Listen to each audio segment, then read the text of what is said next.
This is the grave of Clayton Frank Simmons in North Brookfield Cemetery in North Brookfield, New York. To be honest, I wasn't going to share this video because I didn't find a lot about him, and what I did find wasn't all that nice. And I definitely don't want to offend anybody who he might be related to or might have known him. But it's the only military-issued headstone I've ever cleaned, and I found something really cool. Oh, saved a spider. I found something really cool on his headstone, so I thought I'd share.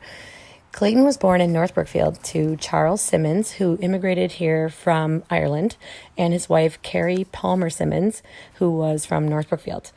When Clayton was just a kid, he worked as a baggage handler at the train station just a few hundred feet from the spot. When he was around 10 years old, his family moved to White Street in Waterville, New York, where he continued to work for the railroad as a signal operator. In his teenage years, he got into a little bit of trouble without sharing the details. He was arrested twice in 1 year for cruelty to animals, in this case, horses. When he was 29, he got into a little trouble again when he was drafted into World War I and didn't want to go, understandably. He did end up going, though. He went to boot camp at Fort Dix, and then he was sent to Saint Nazaire in France. 2 years later, in June of 1919, he was honorably discharged and returned home 3 months before the war ended that November.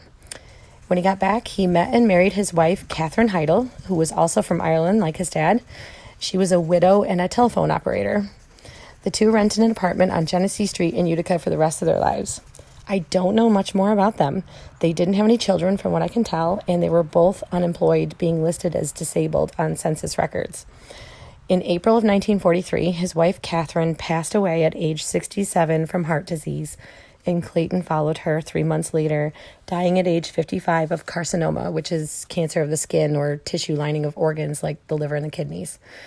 I'm really not sure why he's buried here. His parents and his brother aren't here, and neither is his wife. He only lived in North Brookfield as a little kid, and he actually died in the Bronx, which I don't understand, but for some reason he was brought back to North Brookfield to be buried. He might have had a different headstone originally, but in 1957, his brother Floyd wrote to Washington, D.C. and got this military-issued headstone from Vermont and picked it up here at the same train station that Clayton worked for as a kid. The cool part about his stone was there was a penny on it, which I thought was strange. I Googled why it would be there, and turns out it's a thing. You leave a penny if you were paying your respects to a soldier, a nickel if you went to boot camp with them, a dime if you served with them, and a quarter if you were there when they were killed in battle.